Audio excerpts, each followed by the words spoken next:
Next part of the chapter is humidity and dew point. This part is totally theoretical. एकदम theoretical है, ध्यान देना. हमको इतना पता है और लिख के भी दिया हुआ है, around 71% of the earth is covered with water. समुद्र में पानी है, लेक्स पे पानी है, रिवर में पानी है, पॉन्ड्स में पानी है. There are different reservoirs of water, है क्या नहीं? तो कॉन्स्टेंटली सन के प्रेजेंस में वाटर कंटिन्यूसली इवेपोरेट होते रहेगा. सन के प्रेजेंस में वाटर कंटिन्यूसली क्या करेगा? इवेपोरेट होगा. फॉर एग्जांपल अगर मान लो ये वाटर है, सन का रे है, सन का रे कंटिन्यूसली पड़ते रहेगा इसके ऊपर, तो वाटर कंटिन्यूसली क्या होते रहेगा? इवेपोरेट होते रहेगा. तो जब वाटर इवेपोरेट होगा तो वाटर वेपर फॉर्म करेगा. दिख रहा है मैं वेपर बना रहा हूं. तो ये वेपर कहाँ जाता है? एटमॉस्फेयर में जाता है. कहाँ जाता है? एटमॉस्फेयर में, मतलब एयर में जाता है. जब ये एयर में जाता है तो एयर के साथ में जब ये मिक्सअप होता है तो ये एयर को मॉइस्ट बना देता है. एयर को क्या बनाता है? What do you mean by the word moist? नमीपन. एक हल्का सा वाटर ड्रॉपलेट्स जैसा महसूस होता है. आपने फ्रीजर में से वाटर की बोतल निकाले, थोड़े टाइम के बाद में क्या ऑब्जर्व करते हो आप? उसके बाउंड्री पे वाटर ड्रॉपलेट्स नजर आते हैं. कुछ उसी तरीके का आपको वो एयर में महसूस होगा. समझ में आ रहा है? तो वो एयर जो है वो मॉइस्ट हो गया हुआ है. एयर क्या हो गया है? That moisture in the atmosphere is called as humidity. तो एयर में जो मॉइस्चनेस छा गया है ना, that is called as humidity. समझा? सन के प्रेजेंस में वाटर का कंटिन्यूसली क्या होगा? इवेपोरेशन होगा. क्या फॉर्म करेगा वो? वाटर वेपर फॉर्म करेगा. क्या फॉर्म करेगा? ये वाटर वेपर कहाँ जाएंगे? एयर में जाएंगे. मान लो मैं एक पर्टिकुलर वॉल्यूम ऑफ एयर ले रहा हूं, मतलब क्लाउड फॉर्म कर लिया. तो ये जो वाटर वेपर है ये इस क्लाउड में जाकर के या इस पर्टिकुलर पोर्शन ऑफ एयर में जाकर के, इस पर्टिकुलर वॉल्यूम ऑफ एयर में जाकर के जमा होंगे. ठीक है? तो ये वाटर वेपर जब ये एयर में जाएगा तो इस पार्ट ऑफ एयर को वो मॉइस्ट बना देगा. And that moisture in the atmosphere is called as humidity. वो एयर में ह्यूमिडिटी लेवल लेकर के आएगा. क्लियर है? नमीपन, मॉइस्चर. क्लियर है? तो शॉर्ट पैराग्राफ जो है वो हम लोग पढ़ लेते हैं. Dew point and humidity. About 71% surface of the earth is covered with water. Due to constant evaporation of water, water vapor is always present in the atmosphere. The amount of water vapor in the atmosphere helps us to understand the state of daily weather. The presence of water vapor in the air makes it moist. The moisture in the atmosphere is called humidity. Clear है? तो ये last के जो दो sentence है वो आपको underline करना है ह्यूमिडिटी के डेफिनेशन के लिए. The presence of water vapor in the air makes it moist. जैसे ही वाटर वेपर एयर में जाएगा तो वह एयर को क्या बना देगा? मॉइस्ट बना देगा. And that moisture in the atmosphere is called as humidity. समझा ह्यूमिडिटी का डेफिनेशन? अच्छा, अब यहां ध्यान देना. अब मैंने एक पर्टिकुलर वॉल्यूम ऑफ एयर लिया हुआ है. ठीक है? अब ये वाटर वेपर, जब ये वाटर इवेपोरेट होगा, जब ये वेपर बनाएगा तो ये वेपर जाकर के इस पर्टिकुलर वॉल्यूम ऑफ एयर में जाकर के जमा होगा. है कि नहीं? तो ये पर्टिकुलर वॉल्यूम ऑफ एयर, जितना भी वाटर वेपर आएगा उसको आने देगा क्या? आने जान दो. वाटर वेपर आ रहा है, हाँ ठीक है, आने दो, आने दो, आने दो. इज इट लाइक दैट कि जितना भी वाटर वेपर आ रहा है वो उसको आने देगा? नहीं ना. There is a certain limit. इस पर्टिकुलर वॉल्यूम ऑफ एयर का एक लिमिट होगा वाटर वेपर होल्ड करने के लिए कि वो कितने वाटर वेपर होल्ड कर सकता है. जैसे कि इस क्लासरूम के अंदर स्टूडेंट, नंबर ऑफ स्टूडेंट के बैठने की लिमिट है ना, 30-35 स्टूडेंट को ही बिठा सकते हैं, उसके ऊपर नहीं बिठा सकते. है कि नहीं? तो वैसे ही इस पर्टिकुलर वॉल्यूम ऑफ एयर के पास में वाटर वेपर होल्डिंग की एक कैपेसिटी है. वो उतने वाटर वेपर ही क्या कर सकता है? वो होल्ड कर सकता है. उसके एक्सेस वो होल्ड नहीं कर पाएगा. समझ आ रहा है? There is a limit. Water vapour hold करने की भी क्या होती है? लिमिट होती है. अगर उस लिमिट के पार अगर वाटर वेपर जाने की ट्राई कर रहा है तो वाटर वेपर किस में कन्वर्ट हो जाएगा? वाटर ड्रॉपलेट्स में कन्वर्ट हो जाएगा। किस में कन्वर्ट हो जाएगा? Water droplets. The excess of water vapour is converted into water droplets. तो समझा मैंने क्या बोला? Excess of water vapour is converted into water droplets. तो समझा मैंने क्या बोला? एक पर्टिकुलर वॉल्यूम ऑफ एयर के पास में वाटर वेपर होल्डिंग करने की कुछ तो कैपेसिटी है, कुछ तो लिमिट है। समझ में आ रहा है? एक बार वो लिमिट फुल हो गई, लिमिट फुल होने के बाद अगर एक्सेस ऑफ वाटर वेपर जा रहा है तो वो एक्सेस ऑफ वाटर वेपर किस में कन्वर्ट हो जाएगा? वाटर ड्रॉपलेट्स में कन्वर्ट हो जाएगा। क्लियर है? एक एग्जांपल लेते हैं। मान लो ये पर्टिकुलर वॉल्यूम ऑफ एयर है, इसके पास में कैपेसिटी है 20 gram of water vapour hold करने की कैपेसिटी है। कितना वाटर वेपर होल्ड करने की कैपेसिटी है इसके पास? 20 gram of water vapour hold करने की कैपेसिटी। मान लो 20 ग्राम ऑफ वाटर वेपर चले गए, उसके बाद जो भी वाटर वेपर जाने की ट्राई करेंगे तो वो एक्सेस ऑफ वाटर वेपर किस में कन्वर्ट हो जाएंगे? वाटर ड्रॉपलेट्स में कन्वर्ट हो जाएंगे। एक बार सारे बच्चे फुल हो गए तो मैं क्या बोलूंगा? भाई बैच क्या हो गया? पैक हो गया हुआ, अब और मैं बच्चों को नहीं ले सकता। समझ में आ रही बात? तो वैसे यहां पर ये वाला एयर भी ऐसे ही करेगा। भाई मेरे पास में जितनी कैपेसिटी थी वाटर वेपर को होल्ड करने की वो फुल हो चुकी है, अब जो भी वाटर वेपर आएगा मैं उसको किस में कन्वर्ट कर दूंगा? वाटर ड्रॉपलेट्स में कन्वर्ट कर दूंगा through the process called condensation. क्या बोलते हैं उस प्रोसेस को? कंडेंसेशन बोलते हैं। मतलब जो एक्सेस वाटर वेपर होता है वो किस में कन्वर्ट होता है? वाटर ड्रॉपलेट्स में कन्वर्ट होता है। That process is called as condensation. समझ में आ रहा है? क्लियर है? अच्छा, अभी आप बोलोगे सर कैसे मालूम पड़ेगा कि इस एयर के पास में इतना ही वाटर वेपर होल्ड करने की कैपेसिटी है? वो डिपेंड करता है टेम्परेचर के ऊपर। किस पर डिपेंड करता है? Temperature is directly proportional to the mass of water vapour.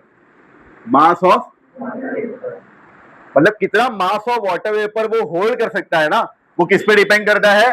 Temperature पे डिपेंड करता है। किस पे डिपेंड करता है? Temperature. That means temperature and mass of water vapour is directly proportional. मतलब अगर टेम्परेचर ज्यादा रहेगा तो वो ज्यादा वाटर वेपर होल्ड कर सकता है, अगर टेम्परेचर कम रहेगा तो वो कम वाटर वेपर ही होल्ड कर पाएगा। समझा? अगर टेम्परेचर ज्यादा रहेगा तो उसके पास ज्यादा कैपेसिटी रहेगी वाटर वेपर को होल्ड करने की, अगर टेम्परेचर कम रहेगा तो उसके पास में कम कैपेसिटी रहेगी वाटर वेपर को होल्ड करने की। एक एग्जांपल देता हूं। मान लो टेम्परेचर है 40 डिग्री सेल्सियस। कितना? मतलब काफी गर्म हो जाता है 40 डिग्री सेल्सियस के ऊपर। आप लोग हमारा जो गर्मी में जो टेम्परेचर जो रहता है वो 40 डिग्री तक जाता है। तो मान लो 40 डिग्री सेल्सियस पे इस पर्टिकुलर वॉल्यूम ऑफ एयर के पास में कैपेसिटी है 40 gram of water vapour hold करने की। कितनी कैपेसिटी है? मतलब 40 डिग्री सेल्सियस पे उसकी कैपेसिटी है 40 gram of water vapour hold करने की। मान लो अगर टेम्परेचर कम हो गया, टेम्परेचर हो गया 30 डिग्री सेल्सियस, तो मुझे आप बताओ कितना वाटर वेपर वो होल्ड कर पाएगा? 40 ग्राम से ज्यादा या 40 ग्राम से कम? 40 ग्राम से कम होल्ड कर पाएगा। मतलब वो मान लेते हैं हम लोग 20 ग्राम ही होल्ड कर पाएगा। कितना होल्ड कर पाएगा? 20 ग्राम। तो दैट मीन्स व्हाट कि अगर टेम्परेचर ज्यादा है तो वो ज्यादा वाटर वेपर होल्ड करेगा, अगर टेम्परेचर कम है तो वो कम वाटर वेपर होल्ड कर सकता है। क्लियर है? तो वाटर वेपर होल्डिंग करने की कैपेसिटी किस पे डिपेंड करती है? टेम्परेचर पे डिपेंड करती है। अगर टेम्परेचर ज्यादा रहेगा तो वो ज्यादा वाटर वेपर होल्ड करेगा, टेम्परेचर कम रहेगा तो वो कम वाटर वेपर क्या करेगा? होल्ड करेगा। क्लियर है? समझ में आया? Any doubt? अच्छा, अब आगे सुनना। अगर वाटर वेपर होल्डिंग करने की कैपेसिटी एकदम फुल हो जाती है, एकदम क्या हो जाती है? जैसे कि मैंने बताया कि भाई इस पर्टिकुलर वॉल्यूम ऑफ एयर के पास में कितनी कैपेसिटी है? 20 gram of water vapour hold करने की कैपेसिटी है। अगर मान लो 20 ग्राम ऑफ वाटर वेपर चले गए तो दैट मीन्स एयर बोलेगा कि मैं क्या हो गया हूं? सैचुरेट हो गया।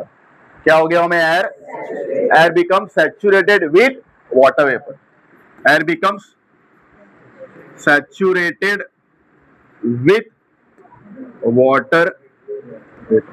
एयर कब बोलेगा कि मैं सैचुरेट हो गया वाटर वेपर से? जब उसकी टोटल कैपेसिटी क्या हो गई है, फुल हो गई है। मैं कब बोलूंगा मेरा बैच पैक हो गया? जब जितने बच्चे बैठ सकते हैं उतने बच्चे आ जाएंगे तो तभी मैं बोलूंगा मेरा बैच क्या हो गया, पैक हो चुका है, फुल हो गया। तो उस तरह से एयर कब बोलेगा कि मैं सैचुरेट हो गया वाटर वेपर से? जब उसकी total water vapour holding capacity क्या हो जाएगी, फुल हो जाएगी। तो मुझे अब बताओ कि जब टेम्परेचर ज्यादा रहेगा एयर को सैचुरेट होने के वास्ते टाइम ज्यादा लगेगा या कम लगेगा? क्वेश्चन समझा मेरा? अगर टेम्परेचर ज्यादा रहेगा तो एयर को सैचुरेट होने के वास्ते उसको ज्यादा वाटर वेपर लगेंगे या कम वाटर वेपर लगेंगे? ज्यादा ही वाटर वेपर लगेंगे। ज्यादा वाटर वेपर लगेंगे मतलब उसको ज्यादा टाइम लगेगा सैचुरेट होने के लिए, है कि नहीं? और अगर टेम्परेचर कम रहेगा तो उसको कम वाटर वेपर चाहिए रहेगा, मतलब अपने आप को सैचुरेट करने के वास्ते उसको कम टाइम लगेगा। तो समर सीजन में एयर जल्दी से सैचुरेट नहीं होता, whereas in winter season air जल्दी से क्या हो जाता है, सैचुरेट हो जाता है। इसलिए आपने देखा है जब अर्ली मॉर्निंग विंटर सीजन में जब आप बाहर निकलते हो तो आपको क्या नजर आता है, फॉग नजर आता है। बाइक के सीट के ऊपर आपको वाटर ड्रॉपलेट्स नजर आएंगे, है क्या नहीं? बाइक की कांच के ऊपर आपको वाटर ड्रॉपलेट्स नजर आएंगे। आप चलते रहोगे तो आपको रोड के ऊपर वाटर ड्रॉपलेट्स नजर आएंगे। क्यों? क्योंकि विंटर सीजन में एयर जल्दी से क्या हो गया है, सैचुरेट हो गया। क्योंकि विंटर सीजन में टेम्परेचर ज्यादा होता है या कम होता है? कम होता है। तो टेम्परेचर कम रहेगा तो उसको कम वाटर वेपर लगेगा ना अपने आप को सैचुरेट करने के लिए। तो विंटर सीजन में एयर जल्दी से क्या हो जाता है, सैचुरेट हो जाता है। तो जब एयर जल्दी से सैचुरेट हो गया और जब एक्सेस वाटर वेपर आएगा तो वो किस में कन्वर्ट कर लेगा, उसको वाटर ड्रॉपलेट्स में कन्वर्ट कर लेगा। That's why in winter season आपको वो चीजें ऑब्जर्व होगी, फॉग नजर आएगा, क्योंकि एक्सेस वाटर वेपर किस पे कन्वर्ट हो गया है, वाटर ड्रॉपलेट्स पे कन्वर्ट हो गया है। तो when we will say air become saturated with water vapour, when the water holding capacity become full, है ना? तो तब उस टाइम पे हम बोलेंगे कि एयर क्या हो गया है, सैचुरेट हो गया है वाटर वेपर के साथ। समझा सैचुरेटेड एयर का मतलब?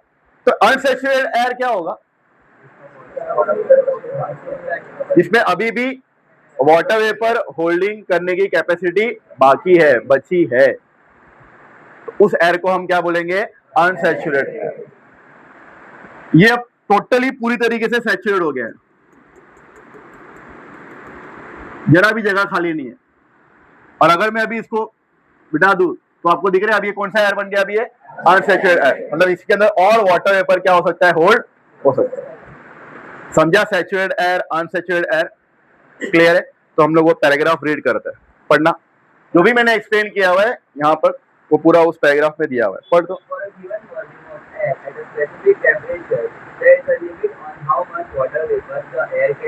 समझ में आया? एक लिमिट है, एयर की एक लिमिट है कि वो कितने वाटर वेपर क्या कर सकता है, होल्ड कर सकता है। आगे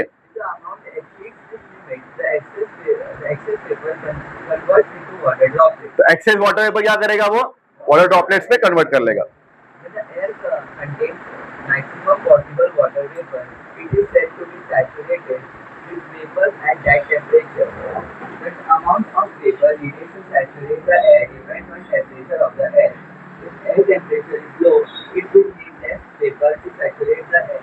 For example, if temperature of air is 40 degrees Celsius, it can contain 49 grams of water vapor per kilogram of dry air without condensation. The amount of vapor exceeds this limit, the additional vapor will condense. The additional water vapor will condense. Condense मतलब वो किस पे convert कर देगा, water droplets पे convert कर देगा। आगे However, if the temperature of air is 20 degrees Celsius, it can contain only 40.7 grams of water vapor per kilogram of dry air without condensation. देखो टेम्परेचर कम हुआ तो मास ऑफ वाटर वेपर भी क्या हो गया, कम हो गया ना। आगे If the vapor contained in air is less than the maximum limit, then the air is said to be unsaturated. समझ में आ रहा है? अगर मैक्सिमम लिमिट से कम है वाटर वेपर तो उस टाइम पे हम एयर को क्या बोलेंगे, अनसैचुरेटेड एयर। समझा सैचुरेटेड एयर, अनसैचुरेटेड एयर? हम कब बोलेंगे कि हमारा एयर सैचुरेट हो गया हुआ है वाटर वेपर से, जब उसकी कैपेसिटी क्या हो गई है, किससे फुल हो गई है, वाटर वेपर से फुल हो गई है। अनसैचुरेटेड एयर जब अभी भी वाटर होल्डिंग कैपेसिटी क्या रहेगा, बाकी रहेगा। देखो बीच में एक लाइन है वहां पर, वो ट्रू और फॉल्स के लिए बहुत इंपॉर्टेंट लाइन है। नहीं, एक मिनट, मैं वो लाइन बता रहा हूँ, वो आपने मार्क नहीं किया रहेगा शायद. The amount of water vapour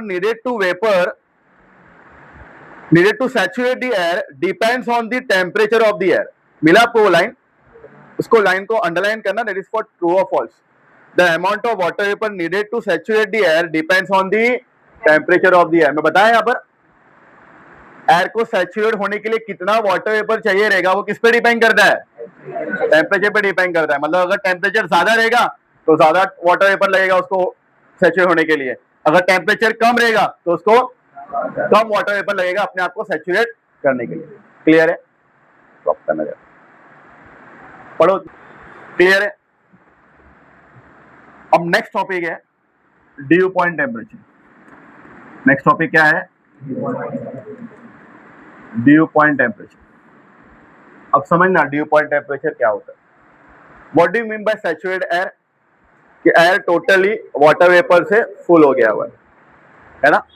unsaturated air अभी भी वाटर वेपर होल्ड करने की कैपेसिटी बाकी है. सपोज हम लोग अनसैचुरेटेड एयर ले रहे हैं. क्या ले रहे हैं? मतलब अभी भी उसके अंदर वाटर वेपर होल्ड करने की कैपेसिटी बाकी है. अनसैचुरेटेड एयर ले रहे हैं एक पर्टिकुलर टेम्परेचर पे, मान लो 40 डिग्री सेल्सियस. किस पे ले रहे हैं? 40 डिग्री सेल्सियस पे हम लोगों ने एक पर्टिकुलर अनसैचुरेटेड एयर कंसीडर किया हुआ जिसमें और वाटर वेपर जा सकता है. फिर हम टेम्परेचर को कम कर रहे हैं. क्या कर रहे हैं हम? टेम्परेचर को we are decreasing the temperature. समझ में आ रहा है? तो जब हम टेम्परेचर को डिक्रीज करेंगे तो कम वाटर वेपर लगेगा उसको सैचुरेट करने के लिए. वही पढ़े हम लोग. तो जब हम टेम्परेचर को डिक्रीज करेंगे तो कम वाटर वेपर लगेगा उसको सैचुरेट होने के लिए. तो एक टेम्परेचर ऐसा आएगा, मान लो 30 डिग्री सेल्सियस पे टोटल वाटर वेपर क्या हो गया इसके अंदर? फुल हो गया हुआ. मतलब एयर किस पे कन्वर्ट हो गया? सैचुरेटेड में कन्वर्ट हो गया. एयर किस पे कन्वर्ट हो गया? तो जिस टेम्परेचर पे हमारा एयर सैचुरेट हुआ है ना, उस टेम्परेचर को हम बोलेंगे ड्यू पॉइंट टेम्परेचर. समझा कुछ? हम लोगों ने स्टार्टिंग में क्या लिया है? अनसैचुरेटेड एयर, मतलब अभी भी वाटर वेपर जा सकता है. कितना टेम्परेचर पे लिया? फिर हम टेम्परेचर क्या कर रहे हैं? तो कम टेम्परेचर पे, मतलब टेम्परेचर कम होगा तो कम वाटर वेपर लगेगा उसको होल्ड करने के लिए, अपने आप को सैचुरेट करने के लिए. तो मान लेते हैं एक टेम्परेचर ऐसा आ रहा है कि जहां पर हमारा एयर क्या हो गया है? तो जिस टेम्परेचर पे एयर सैचुरेट हुआ है उस टेम्परेचर को हम बोलेंगे ड्यू पॉइंट टेम्परेचर. मतलब ड्यू पॉइंट टेम्परेचर एक ऐसा टेम्परेचर है जहां पर एयर कंप्लीटली क्या हो गया है? सैचुरेट हो गया हुआ. क्लियर है?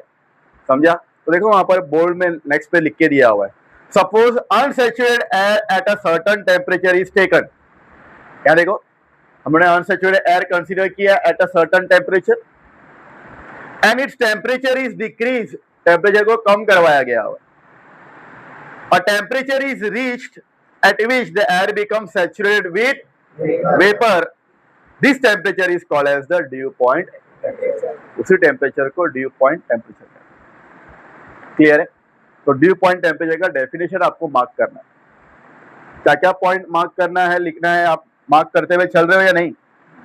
मैंने आपको स्टार्टिंग में 2 सेंटेंस मार्क करवाया, ह्यूमिडिटी का डेफिनेशन, बीच में एक ट्रू और फॉल्स का नोट मार्क करवाया, उसके बाद अभी हम लोगों ने ड्यू पॉइंट टेम्परेचर का डेफिनेशन मार्क.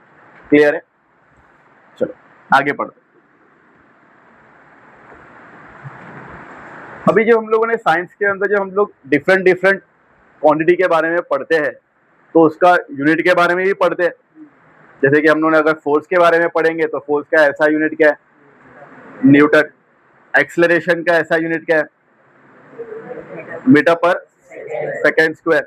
वेलोसिटी का ऐसा यूनिट मीटर पर.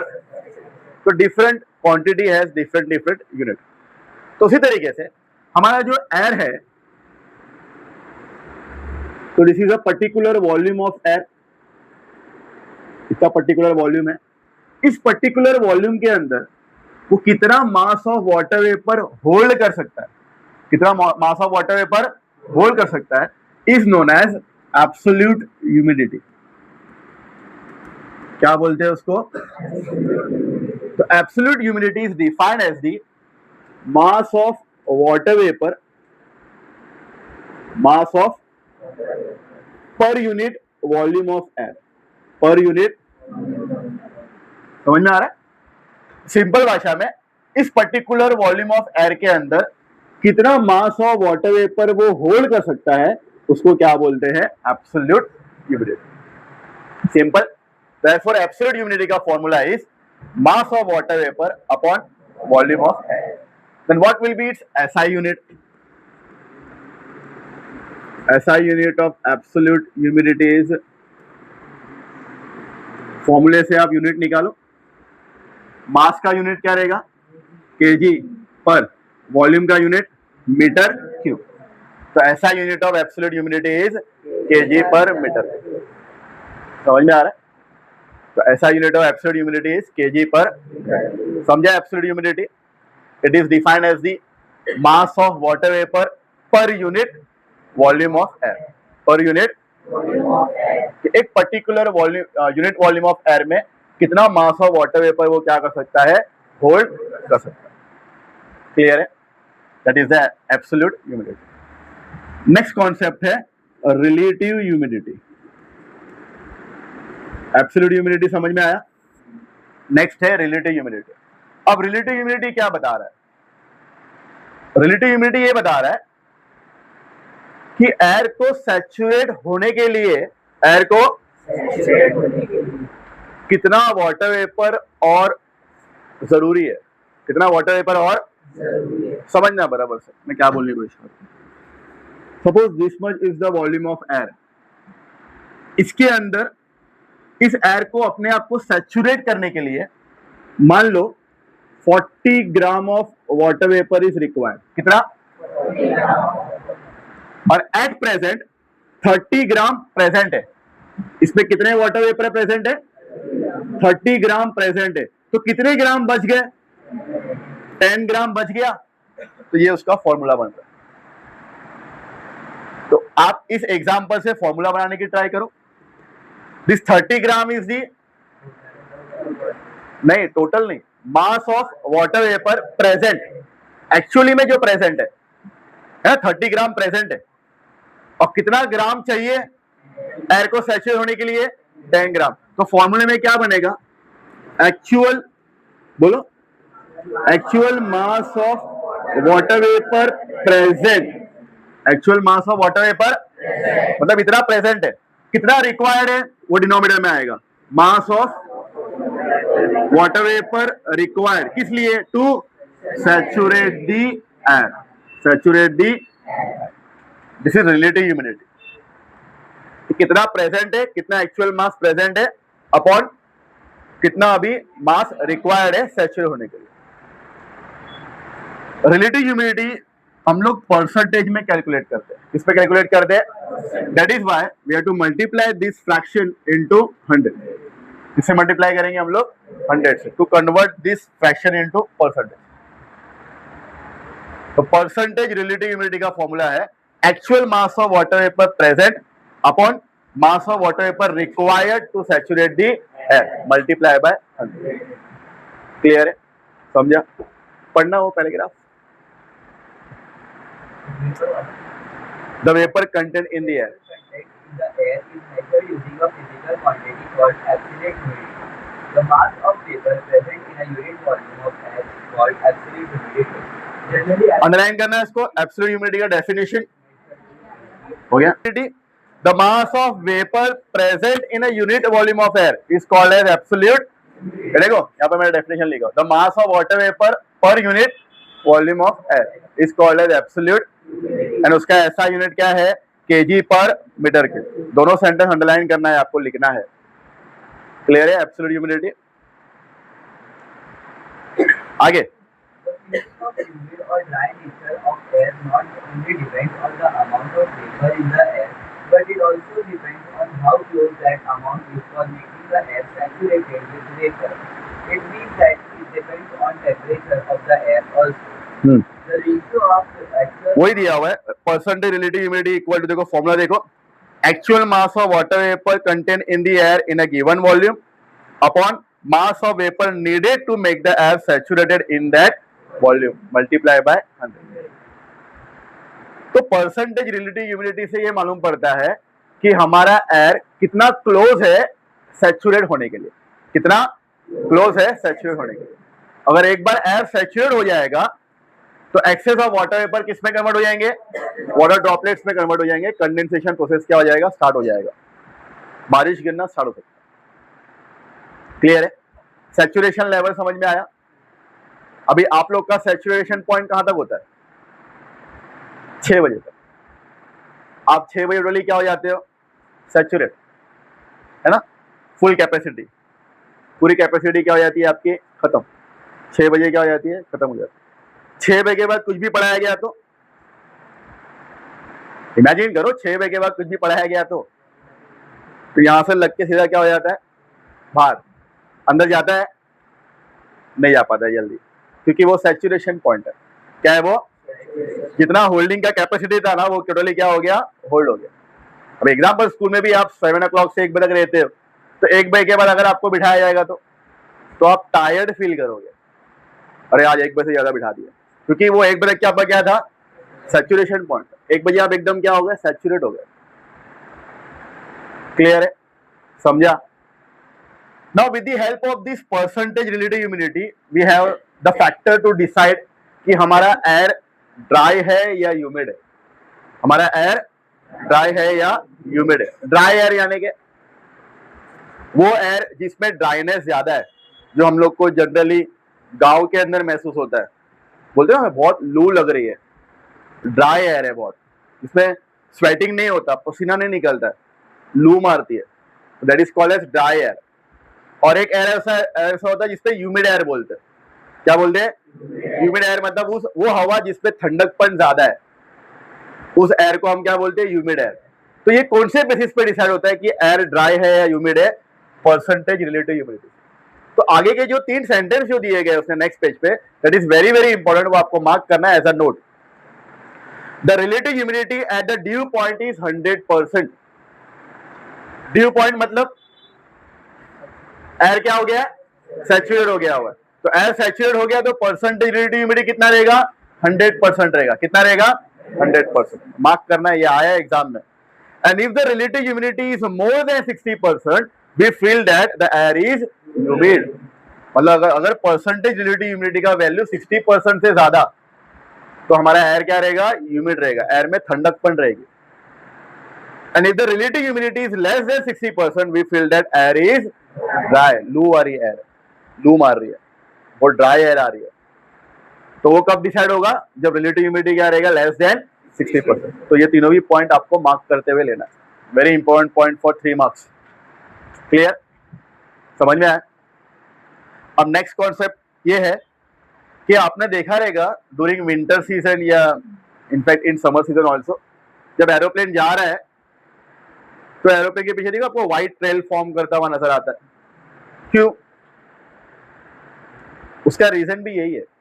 मान लो जिस पर्टिकुलर एयर से होते हुए एरोप्लेन जा रहा है, तो एयर का जो इंजन है वो गैसियस पार्टिकल रिलीज करता है in the form of vapour, तो वो वेपर एयर में मिक्स होगा।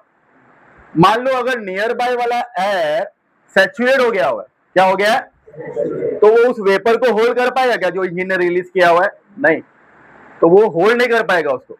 तो at that time that white trail is form, उस टाइम पे क्या फॉर्म होता है, वो व्हाइट ट्रेल फॉर्म होता हुआ नजर आता है। बट अगर एयर अनसैचुरेट है तो उस वेपर को क्या कर लेगा, वो होल्ड कर लेगा, तो उस टाइम पे वो व्हाइट ट्रेल फॉर्म होता हुआ नजर नहीं आएगा। समझ में आ रहा है? तो एरोप्लेन जिस पर्टिकुलर एयर से होते हुए गुजर रहा है, अगर उस वहां का एयर अगर सैचुरेट हो गया हुआ है तो वो इंजन के वेपर को वो होल्ड नहीं कर पाएगा, तो उस टाइम पे आपको व्हाइट ट्रेल नजर आएगा। अगर एयर अनसैचुरेट है तो उस इंजन के वेपर को क्या कर लेगा, होल्ड कर लेगा, तो उस टाइम पे व्हाइट ट्रेल नजर आएगा क्या, नजर नहीं आएगा। क्लियर है? नेक्स्ट पैराग्राफ हो ही दिया है, पढ़ो। During winter season, you may have observed a white trail at the back of a flying plane in a clear sky. As the plane flies, the vapor released by the aeroplane engine condenses and forms clouds. If the surrounding air is having more relative humidity, it takes a long time for the white trail formed by condensation of the vapor to disappear. If the relative humidity of the surrounding air is less, either the size of the white trail may be small or it may not even get formed. That depend upon the saturation. Next, फिर वो bottle वाला मैंने आपको explain किया हुआ है पहले, है ना। Take a bottle of cold water out of a refrigerator and keep it outside for a while observe the outer surface of the bottle। क्या ऑब्जर्व करोगे आप? water droplets नजर आएगा। The drops of water can be observed on the outer surface of the bottle। In the same way, if we observe the leaves of the plant, grass or the window glass of a vehicle in the early morning, we see water droplets collected on the surface। Through these two observations, we sense the presence of water vapor in the atmosphere, and when air cools due to decrease in temperature, it becomes saturated with water vapor, and as a result, the excess water vapor gets converted into water droplets, and the dew point temperature is also decided by the amount of water vapor in the air। Clear है? तो पूरा theoretical part था, समझ में आया आपको?